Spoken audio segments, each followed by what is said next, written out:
SC ST బీసీలకు సమన్యాయం చేసింది ముఖ్యమంత్రి వైఎస్ జగన్మోహన్ రెడ్డి మాత్రమేనని దళిత క్రిస్టియన్ జేఏసీ చైర్మన్ పేరిక వరప్రసాద్ అన్నారు. వైఎస్ఆర్సీపీ ఉత్తర కార్యాలయంలో పార్టీ ఎమ్మెల్యే అభ్యర్థి కేకే రాజుతో కలిసి మీడియా సమావేశం ఏర్పాటు చేశారు. ఈ సందర్భంగా వరప్రసాద్ మాట్లాడుతూ ఆంధ్రప్రదేశ్ దళిత ద్రోహి టీడీపీ అధినేత చంద్రబాబు నాయుడని విమర్శించారు. ఉత్తరం నుంచి గత ఎన్నికల్లో స్వల్ప ఓట్ల తేడాతో ఓడినప్పటికీ అల్లు పెరగని యోధుడులా కేకే రాజు 5 ఏళ్ల పాటు ముఖ్యమంత్రి వైఎస్ జగన్ సహకారంతో ఉత్తర నియోజకవర్గాన్ని ఆదర్శ అభివృద్ధికి చేస్తామన్నారు.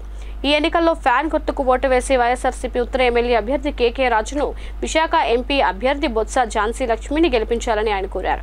కార్యక్రమంలో వైఎస్ఆర్సీపీ నాయకులు, క్రిస్టియన్ నాయకులు తదితరులు పాల్గొన్నారు.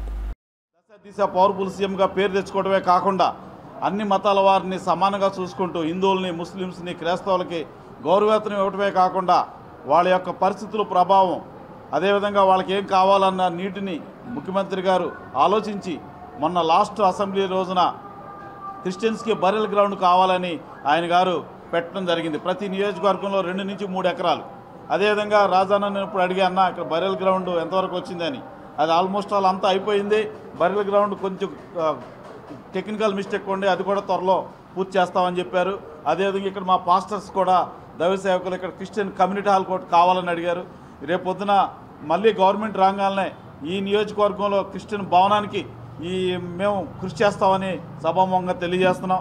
అదేవిధంగా ఈ రోజున చంద్రబాబు నాయుడు కొన్ని శక్తులతో, దుష్ట శక్తులతో అలయన్స్ పెట్టుకున్నాడు. బీజేపీ, జనసేన. ఈ రోజున బీజేపీ ప్రభుత్వ ఆస్తులు, ప్రభుత్వ సంస్థలన్నింటిని కూడా ప్రైవేటు పరం చేసి, ప్రైవేటు పరం చేయటమే కాకుండా ఉద్యోగాలు లేకుండా యూత్కి చేసింది బీజేపీ ప్రభుత్వం.